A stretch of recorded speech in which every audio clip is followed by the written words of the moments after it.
दैत्य वज्रांग के पुत्र का नाम तारकासुर था। तारकासुर बाल्यावस्था से ही सृष्टिकर्ता ब्रह्मदेव का भक्त था। एक समय वह मधुवन नामक पवित्र स्थान पर कठिन तपस्या करने लगा। हिंदू शास्त्रों में कहा गया है कि तारकासुर ने एक पैर पर 100 वर्षों तक तपस्या किया था।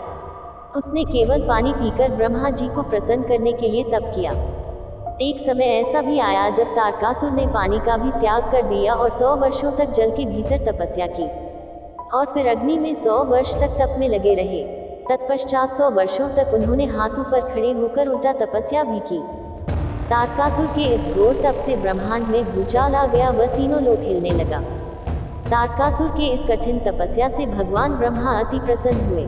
वह उसके सामने प्रकट होकर बोले, हे तारका, मैं तुम्हारी तपस्या से प्रसन्न हूँ, वर मांगो वत्स। तारकासुर ने ब्रह्मदेव के समक्ष हाथ जोड़कर कहा, हे प्रभु, यदि आप मेरे तप से इतना ही प्रसन्न हैं तो कृपा करके मुझे अमृतत्व प्रदान करें।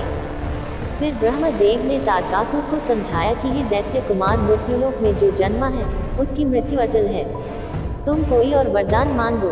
तब तारकासुर ने कहा, हे परमपिता परमेश्वर, यदि मृत्यु अटल है तो मुझे वरदान दीजिए कि मैं केवल शिव के पुत्र के हाथों ही मृत्यु प्राप्त करूं। ब्रह्मदेव ने उसे वरदान दे दिया। तारकासुर जानता था कि माता सती के शोक में दूर शिव कभी विवाह नहीं करेंगे, और जब विवाह ही नहीं करेंगे तो पुत्र कहाँ से होगा। वरदान पाकर तारकासुर अन्य असुरों की भांति देवलोक में उत्पात मचाने लगा। देवतागण ब्रह्मदेव के पास पहुँचे और कहा, हे सृष्टिकर्ता, तारकासुर को आपने कैसा वरदान दे दिया जिसके बल से वो समस्त देवलोक का विनाश करने में लग गया है। अब इसकी मृत्यु कैसे होगी। ब्रह्मा जी ने कहा कि इसके लिए महादेव को विवाह करना होगा, तत्पश्चात जो उनके पुत्र होंगे उसी के हाथों तारकासुर का अंत संभव है। सभी देवगण महादेव के पास पहुँचे, उन्हें विवाह करने के लिए मनाया तो बहुत प्रयास के बाद महादेव मान गए और पर्वतराज हिमालय की पुत्री से विवाह किया। माता पार्वती और महादेव के घर पुत्र का जन्म हुआ जिसका नाम स्कंद कार्तिकेय पड़ा। माता पार्वती ने ही स्कंद को शस्त्र और शास्त्र की शिक्षा देकर तारकासुर से युद्ध करने के लिए योग्य बनाया।